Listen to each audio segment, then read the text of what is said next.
All right, we're back. I think we're back. Are we back? Yeah. Now we're back. It's recording. So let's continue. We did nonlinear regression. We're going to spend, we'll see how much time this takes. I want to go through the integration note sets. We'll start with integration review. I'm going to go through this rather quickly. But again, the idea of integration is to find the area under a curve. We know this. We've seen this for who knows how many years at this point, how many decades. So, that was a joke.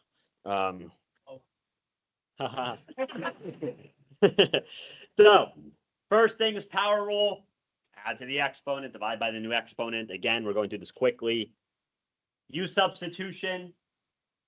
We'll see that we have a function of x that is being operated on. So we're taking this function of x and squaring it. So what we want to do is u sub. We basically say that u is that function of x. Again, I'm going to do this quickly. Du. We take the derivative or the integral of that to give us back what our answers were. And integration by parts is arguably the most important because it's very common to have two different things multiplied together, two separate functions of x. And the little mnemonic I gave you was liate, where this will be the chosen u for our integration by parts.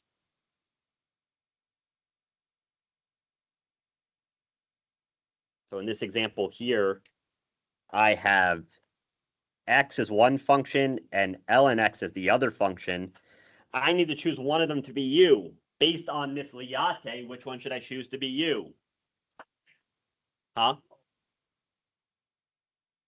More confidence from somebody else. Eric? ln of x. That's correct. It's the ln of x. U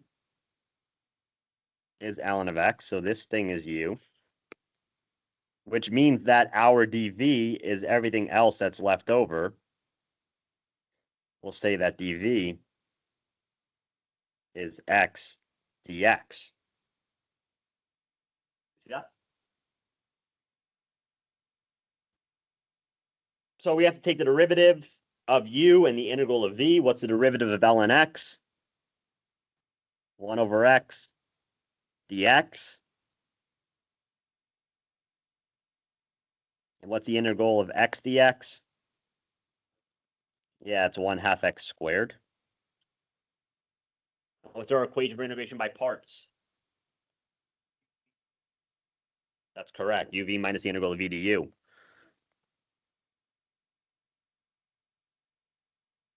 So based on our u and our v, uv, we'll multiply them together. We're going to plug in our bounds into that ultimately. And then we will integrate v du. So again, here's our v, and here's our du. Those are the ones we just found.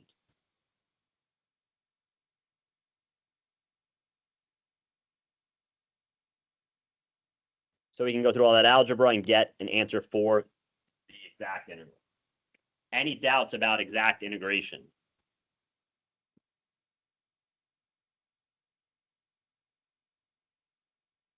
Yeah.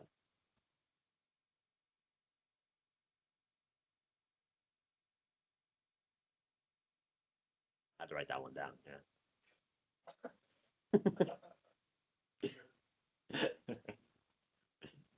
So, our first look at integral approximations was Riemann sums, where we draw rectangles or trapezoids to estimate the area inside of the shape. And the rectangles, we know that one side of the rectangle is based on how many rectangles we have. That's delta x, right? I give you some curve.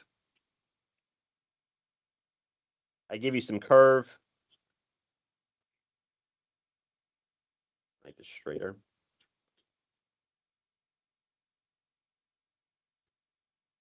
And we're going to draw rectangles based on how many there are first off. So if I'm integrating from A to B, and I said I want 3 rectangles of equal width, what is that width? Delta x, what is it? Yeah, it's the extent of it divided by how many you want to fit. This is B minus A over N. So if B was 6 and A was 0, this would be, oops, that jumped all the way to the bottom.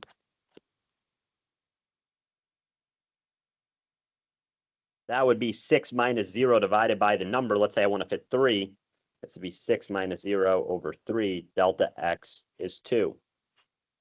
So that would mean we'd have a rectangle that's here at 2, here at 4. And we draw these 3 lines that represent our 3 rectangles. Okay. So the area of the rectangle is based on these delta x values. What is the height based on? The function value, but which one?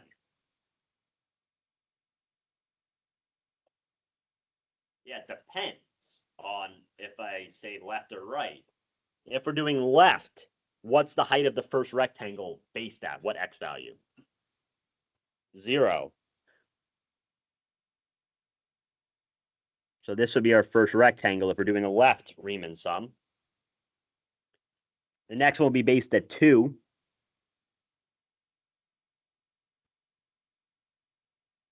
That'll be that one. And the last one will be based at 4. Will be that one. There's our 3 rectangles, where the heights are based at 0, 2, and 4. The left endpoint of each rectangle. Again, if you look at this first rectangle between 0 and 2, the left point is 0. Is that okay? It's left. Let's do right. And let's stick with the same exact picture. So when we do right, it'll be based on the right endpoint of each rectangle. So it'll be based at the height of 2. So our first rectangle would actually be that guy. We're going to overestimate or underestimate that one. That's over. 4. What about this one? That's going to be underestimated, right? So there's no rhyme or reason as to which is being underestimated or overestimated. It depends on the function, what the slope of the function is at certain points to tell us if we're going to overestimate or underestimate. You'll see on the practice exam, one of the questions like true or false, like the right Riemann sum will always overestimate. And the answer is false because it depends on the slope of the line. The last one will be based at the height at 6. Again, this is a dumb drawing because they look exactly the same as the height of 4. So that's our right Riemann sum rule. Again, this should be review. Hopefully this isn't too hard. So we go through that here conceptually. I give you the equation for that.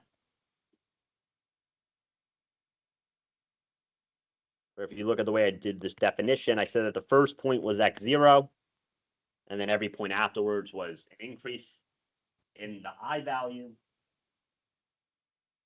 The reason why that starts at x0 is because I end with x3.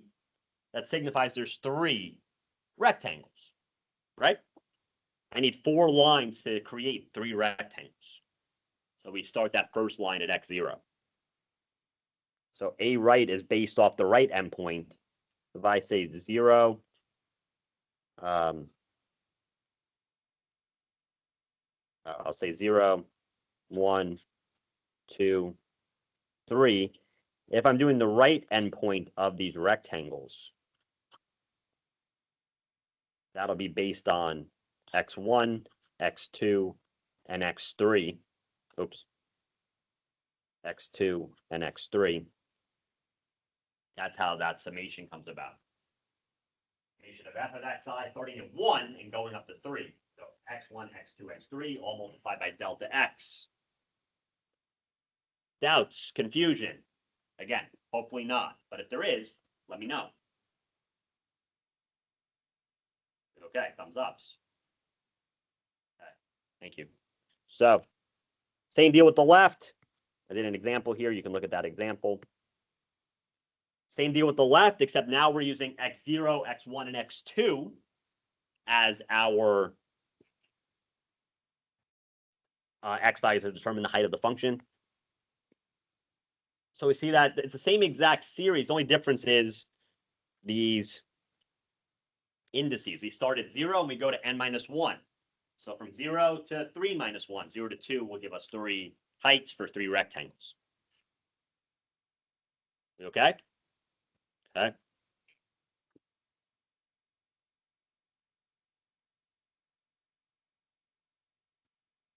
The other one was trapezoidal rule. We see for trapezoidal rule, we're making trapezoids, which is based on 2 different function values. So if I look at this trapezoid here, that area is 1/2 the height, which is really delta x, times the sum of the bases. So that would be the function at x1 plus the function at x2. Okay. Dex, there's no feedback today from you, man. Yes. Okay. Okay. Just making sure. Cool.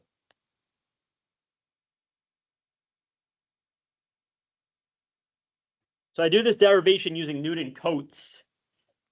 And again, this specific thing ties into Gauss Quadrature. So this is kind of in the same realm as Gauss Quadrature. But the idea behind this is that you can take a function and represent it as a polynomial. So I can take some really weird f of x, and I can approximate it as some polynomial, and then I can integrate that polynomial instead to give me an idea of what the area is going to be. Conceptually, that makes sense. So again, I can give you some really weird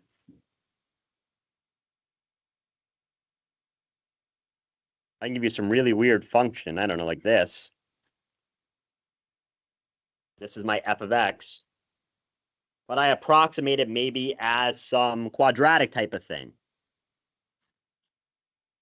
Let me draw it.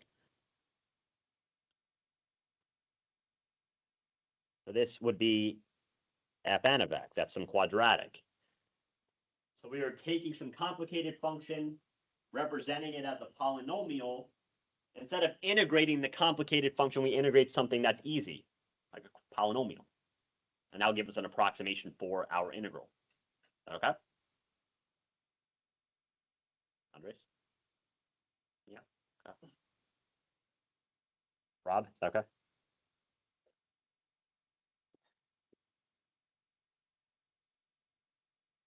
So here's another example where for this complicated function f of x, we approximated it as being a line. What is that line equivalent to? What kind of Riemann sum? Trapezoidal.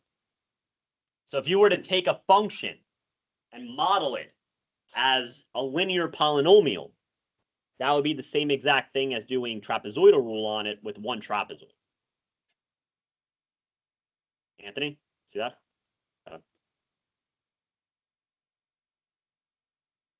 So I basically go through here and prove that it ends up being trapezoidal rule. Multiple trapezoids. End up with this fun equation.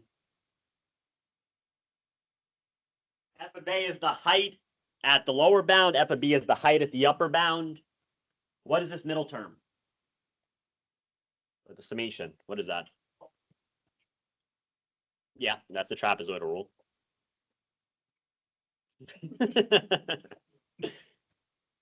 What's the middle term? Wyatt? Yeah, it's the middle points of the trapezoids.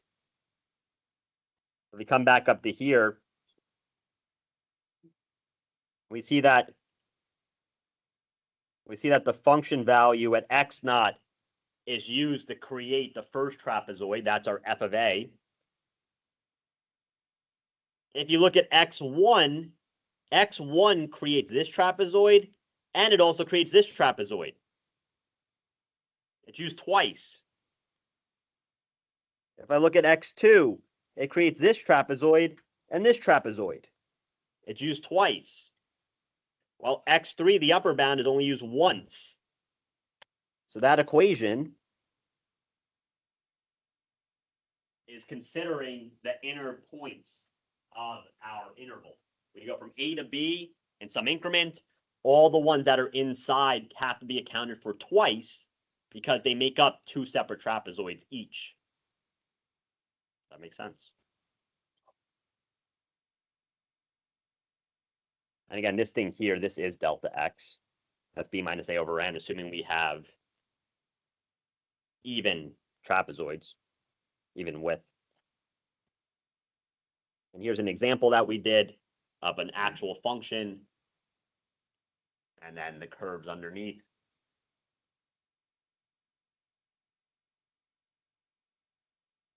And that's our Riemann sums. Questions about this? I went through that pretty quick because of the fact that you've seen this before. Not just in this class, but in your calculus class. Anybody lost right now?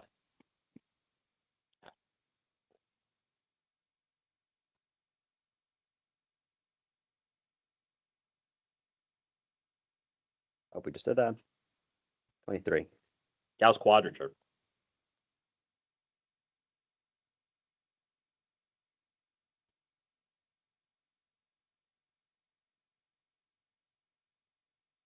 So I'm going to try to actually maybe do this on a different page and kind of explain this from scratch, because I think this is the thing that really trips people up. And I want to spend some time explaining this. So Gauss Quadrature, and I made a video on this as well. It's on Canvas. I also uploaded a video over the weekend on Runga Kutta that I made. So if you want to go review Runga Kutta, I've uploaded a video on that. So for Gauss Quadrature, we just talked about with Newton-Cotes how I could take a complicated function. I don't like that function. That's better. I could take a complicated function. Let's say I want to find the integral of that complicated function from A to B.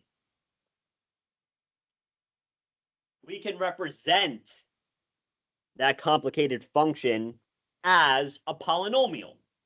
Let's assume that we represent it as a line.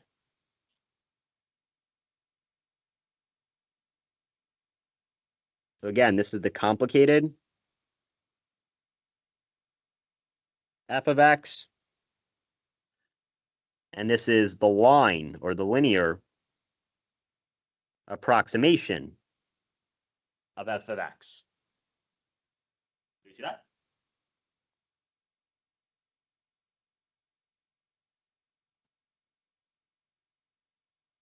So what we would say is that the integral from a to b of f of x dx, this is approximately equal to the integral from a to b of our line, which might be a naught plus a1x dx.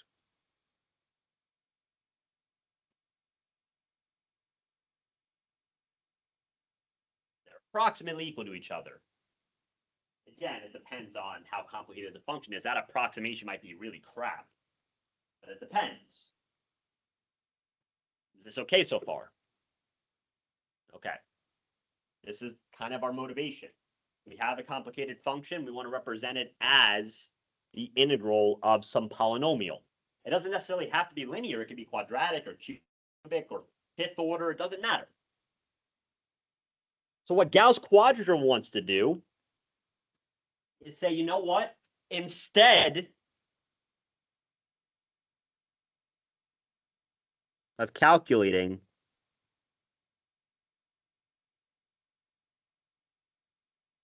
the polynomial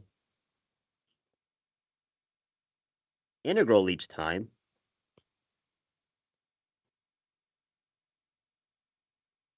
Let's create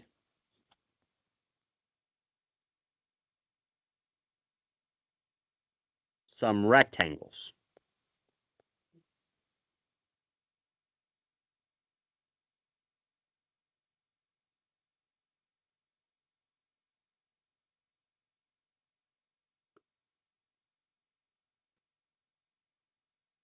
I'm going to copy and paste this lower.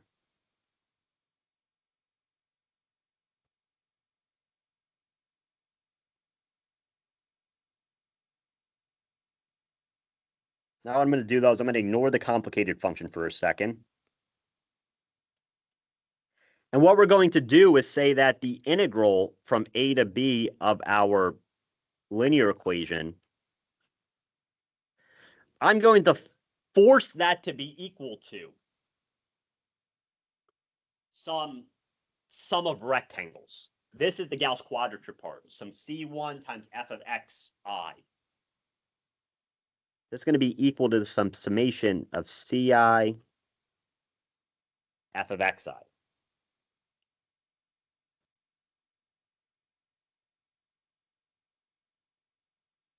So let's just say, as an example, this will be equal to C1, and I choose my xi to be the function at a plus C2, the function at b.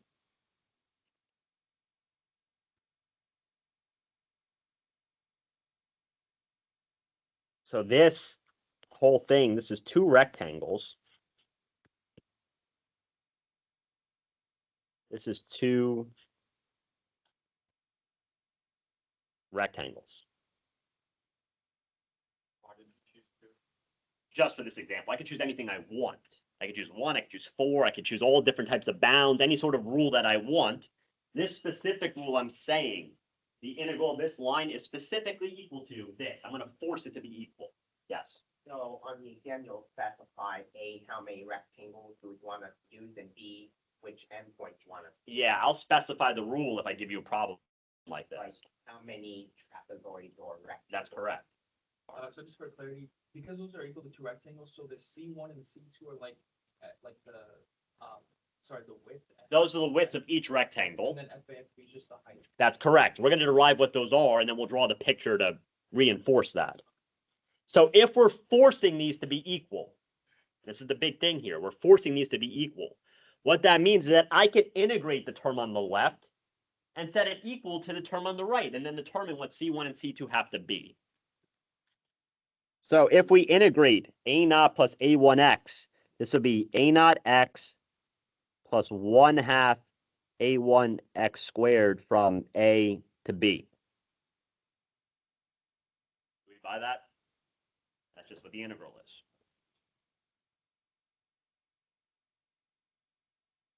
And I can plug in that in. I will ultimately get a naught b minus a plus 1/2 a1 b squared minus a squared. That's ultimately what we get when we plug in our bounds. I skipped a little bit of algebra to combine the terms, but that's what we get.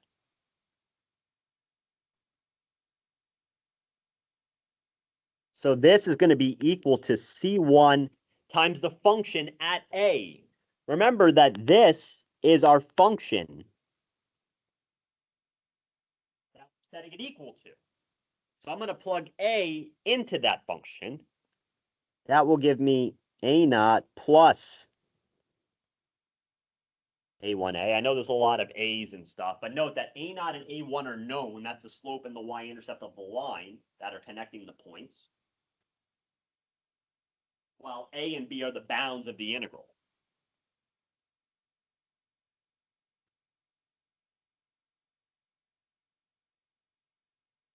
Plus C2, we'll plug in B, A naught plus A1B. Do we agree with this? You kind of see what I'm saying here.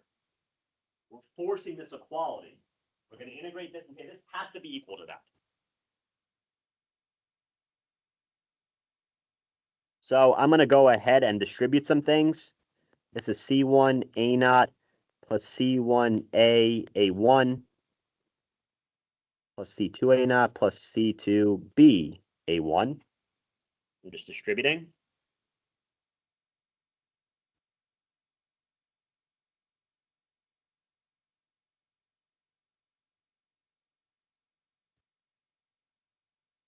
And what I'm going to do is I'm going to combine the A naught terms. So these are two A naught terms. This is C1 plus C2 A naught.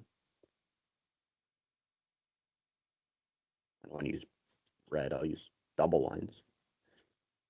Plus C1A plus C2B A1.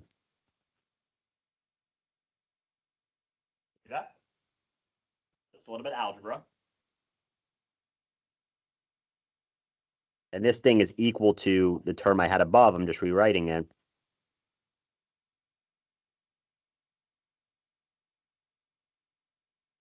One half A1 B squared minus A squared. That second term. What did I do next?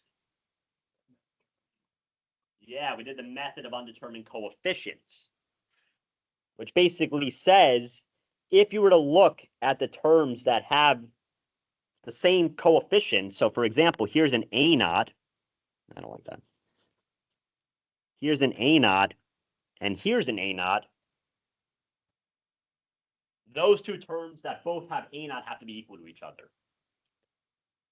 Because we see that the other terms don't have any A naughts in it. So they're not a part of that. Wyatt.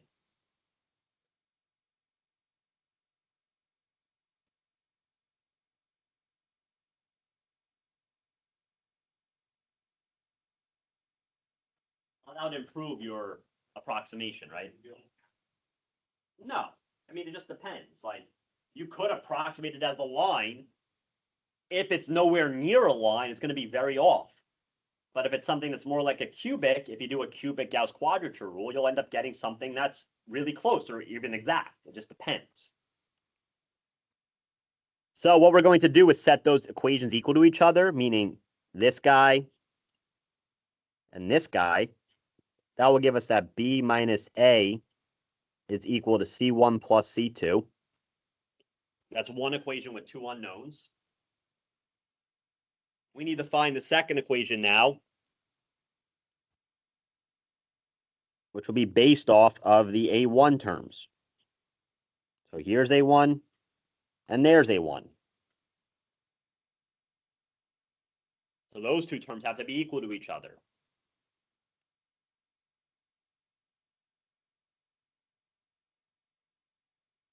So this is going to be 1/2 B squared minus A squared. That is equal to C1A plus C2B.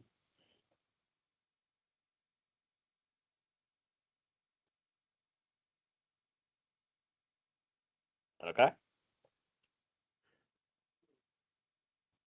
I can solve this system now.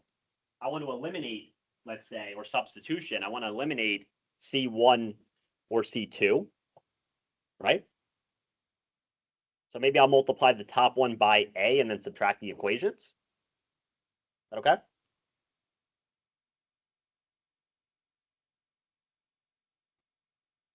That will give me B minus A times A. Let me stick with the colors. B minus A times A is C1A plus C2A. In the denominator, that'll be 1/2 B squared minus A squared is equal to C1A plus C2B. Is that okay? Any confusion? It would be okay with substitution. Yeah, of course. Yeah, whatever you need to do. So if I subtract these equations,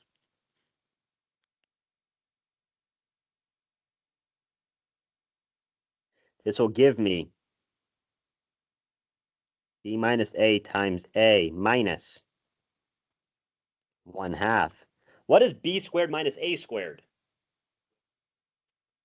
That's correct. B minus A, B plus A. This whole thing will be equal to, if we subtract them, C2 A minus B. Is that okay?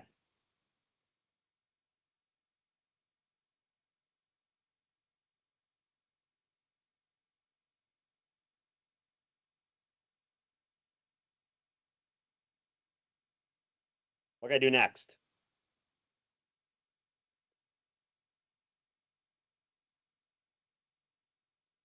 B minus A, B minus A minus B. What can I do next? Yeah, I could factor out a negative and then cancel out the terms. I could write this as negative C2 B minus A, and then all the B minus A's can go away. So you get that A minus 1/2 of B plus A is equal to minus C2. What I did?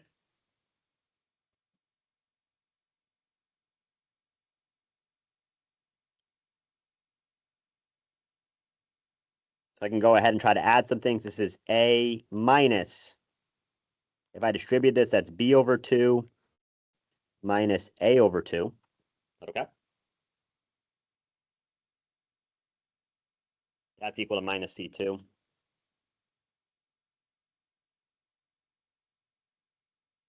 Ultimately, you'll get, well, A minus A over 2 is positive A over 2, minus B over 2 is minus C2. That says that C2 is B minus A over 2.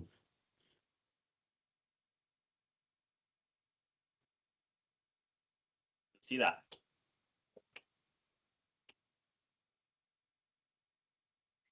A lot of algebra. But that's what you end up getting for C2. Coming back to our top equation,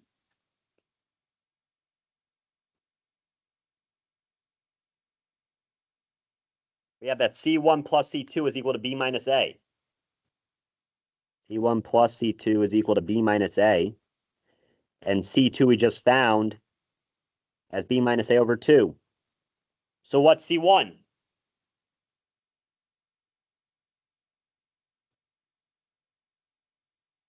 Yeah, it has to be the same, right? B minus A over 2, the half of that, plus half B minus A is going to be 1 B minus A. So C1 is also B minus A over 2.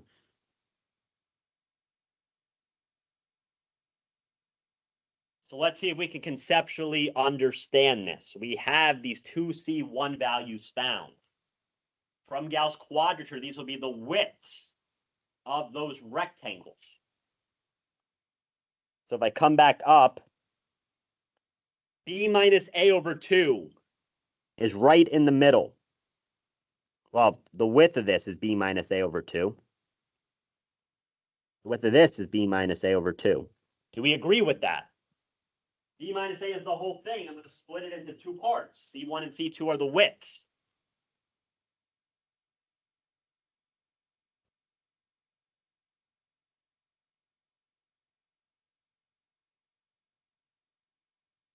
Confusion about this. So what's the height of my first rectangle?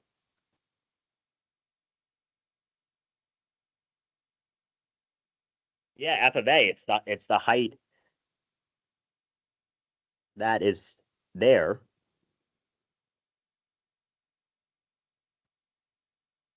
So this is the height. That's my first rectangle I'm going to add.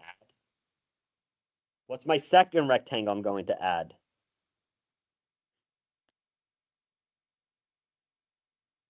Yeah, it's going to be based on the height of this guy.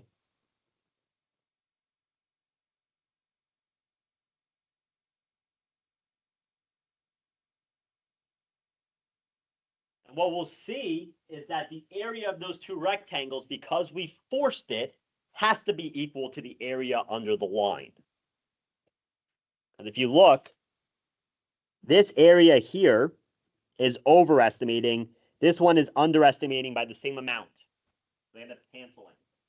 We end up getting the exact approximation for this linear function using these two rectangles instead. Do we see the motivation here? So instead of integrating a line, we're going to sub in values for C1 f of A and C2 f of B.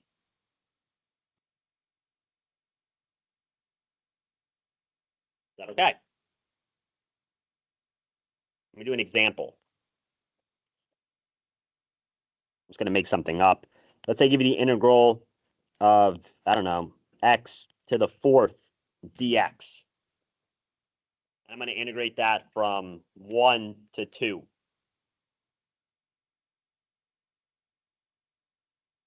And I want to use that same Gauss quadrature thing that we just had. So this is approximately equal to C1 f of A plus C2 f of B, where the C1 is B minus A over 2, and the C2 is also B minus A over 2 f of B. Will this be exact? Who says no? Who says yes? Who is not paying attention? Yeah.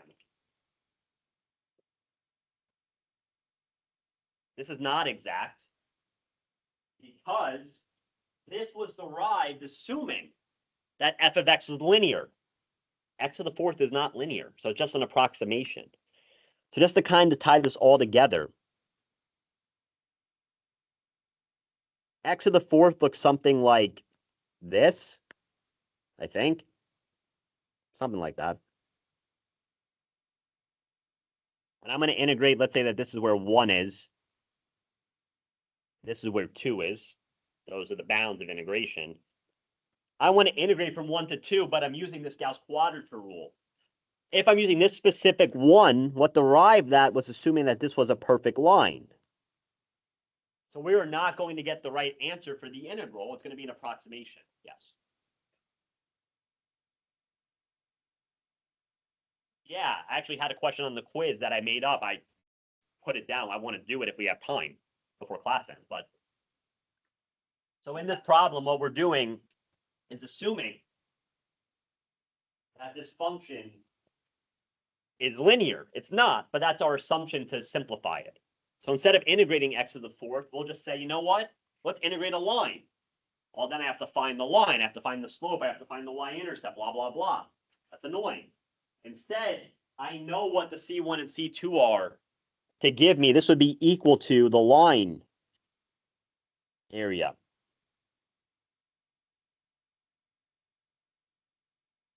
So B minus A is 2 minus 1 over 2 times f of A. The function that we were plugging into is this one now. That's the one we're trying to mess with. So this will be 1 to the fourth plus B minus A over 2 times 2 to the fourth. Looks like it's going to be a half of 1 plus a half of 16. So this whole thing is 9.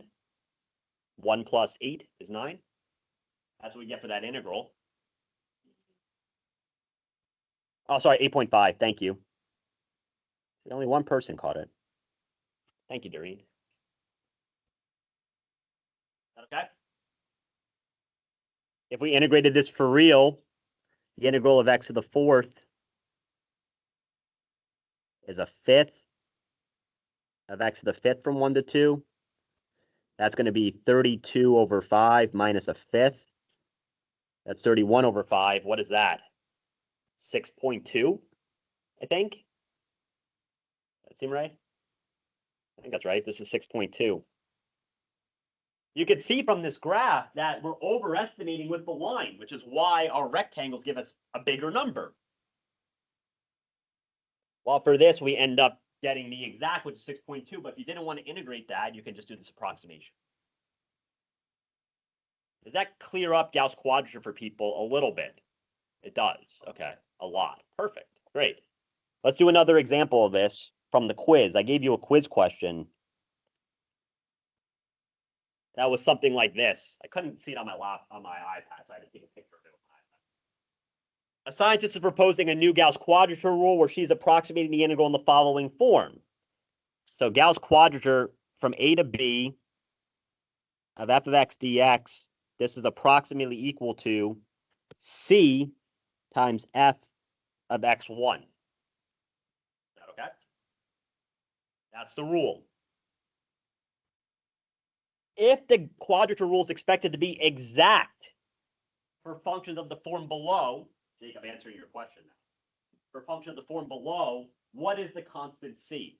So instead of assuming f of x is a line, because I have two unknowns, I'm going to assume that it's exact for that specific function. So what that means is, so I'd like to take a second to digest that, because I want you to understand what the goal of this problem is before I rush into it. Read this, understand it for a second, then we'll do it together.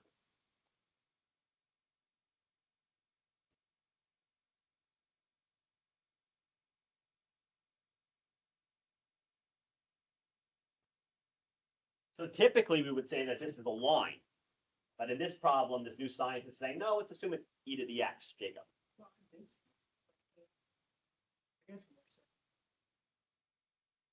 Oh, probably.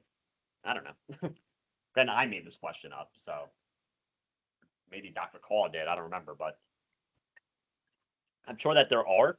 I mean, it's a really popular technique. So that's my guess. Nolan.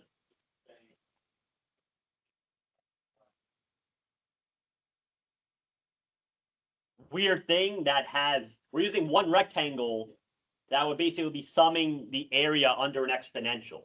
So instead of having a complicated function like x ln x square root of whatever, blah, blah, blah, something weird, we would approximate that not as a line, but as an exponential. And we're going to force that exponential to be equal to cf of x1. We need to find what the c is for that exact, that forcing of equality.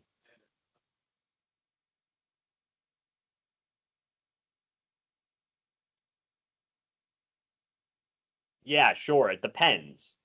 So we'll see what that is. Let's go ahead and try this problem. I gave you some numbers here. A is 2.4, B is 12.1, and x1 is 6. So it's going to be the integral from 2.4 to 12.1 of f of x dx. We're going to force equality when f of x is e to the x dx. This will be cf of 6.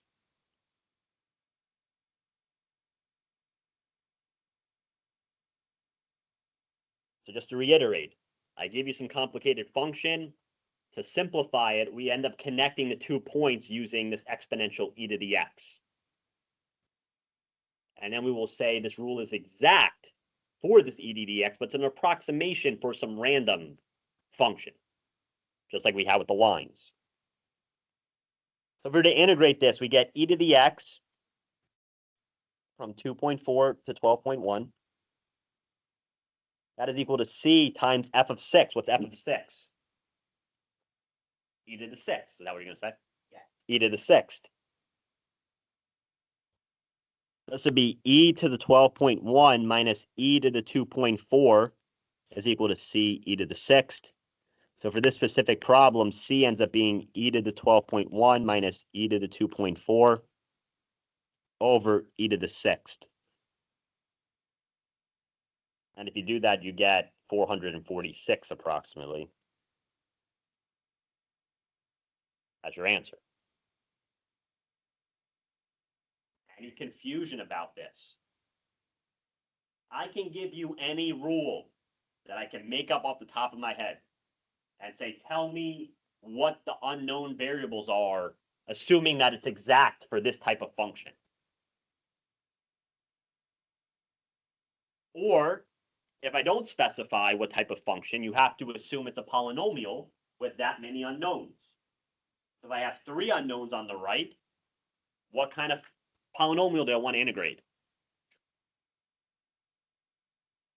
Second order, which is a quadratic.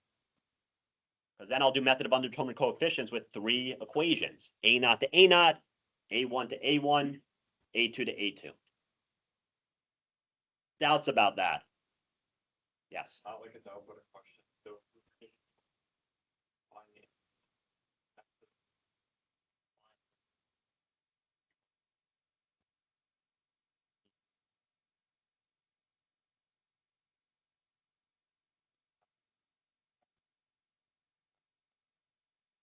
like you didn't give us X1 or X2, would it be like unsolvable because we had like too many unknowns for the amount of equations that we could generate? So for that specific thing, it's not unsolvable. It is unsolvable on paper. I wouldn't expect you to solve that on Because paper. you didn't give us what X1 and X2. No, but or- you would have to find what x1 and x2 are. So if you have CF of x1 plus CF of x2 with two separate C's, C1 and C2, how many unknowns do you have? 4. So what kind of polynomial do you need to integrate? Third order, that's correct. So then you'd have 4 terms on each side to match. Oh, so we could just make up another approximation of whatever the polynomial is. Yes. So let's say that you told us that we had to use like, as like a trick question, like, not that you're gonna give us one, but, would we say that like using this rule, it is like unsolvable? No. I would give you something that's solvable. How else do you think we would solve something like that? We haven't talked about it today. Let's say I would tell you to use C1 f of x1 plus C2 f of x2. That's a 2-point Gauss quadrature with 4 unknowns. How else would you solve it if I give you some random integral? Like You might not remember that. without approximating like another type of. I want you to use that exact C1 f of x1, C2 f of x2. I don't want you to derive what C1 and x2 are or whatever, but I want you to use something that we have access to on your formula sheet, on your formula sheet that will give you the values. When we, is it the thing that's in between -1 and 1? Yes, we're going to convert the bounds. We'll talk about that next time. I think we're going to stop here today. We'll continue this next time. We'll do ODEs and then we'll do the practice exam. But yes, you convert it from -1 to 1. Then you can use the table for any amount of rectangles. C1 f of x1 plus C2 f of x2 plus C3 f of x3 and so on. So I guess like my question would be like, let's say we're giving a true and false problem and without like transforming, converting the bounds or approximating another, polynomial, if you gave us something that we had too many unknowns to figure out what it was, and you said, can this be solved like just by looking at it without assuming or approximating? And I'm not going to give you something like that, so don't worry about it. I don't know how I would word that, and it feels like it's kind of a trick question that I don't love, because that's just going to screw a lot of people up. I guess I'm just asking, like, just by looking at it, it would be unsolvable if we weren't given more information. Sure. Okay. Yeah, because you need to find out where that information comes from, which means you'd have to do some sort of method or something else or whatever, Okay. which, can be tricky. Yeah. So yeah, but yeah, that's fair. Yep. Yeah. Yes. And so for this, like, finally, so what would you say the back, you can't really say that. No, that's only if we integrated a line. Okay. Like the example I gave was, here's a line that we're approximating a polynomial as, but integrate the line. That's pretty interesting. That's how we just did before that. Okay. So that C1 and that C2 end up being D minus A over 2. Okay. For this, I'm saying, okay, we're not approximating this complicated function as a line. We're approximating it as e to the x. Okay. And I gave you 3 known things. I told you what x1 was, that's a specific rule. I told you what A and B are. You can find the constant for this tool. And then, like, basically, if you didn't give us that x equals a to z, Don't worry about it. you would have to smart the bounds, right? Yes. Then you would have the known c bounds. Yes. That's exactly right. Got it. Stop working. Study. I can. I've got it. Still like the red robin or not? Why are you doing an engineering thing? Yeah, That's we're right. gonna, Let me stop. we're gonna civil farm. I do Oh, you mechanical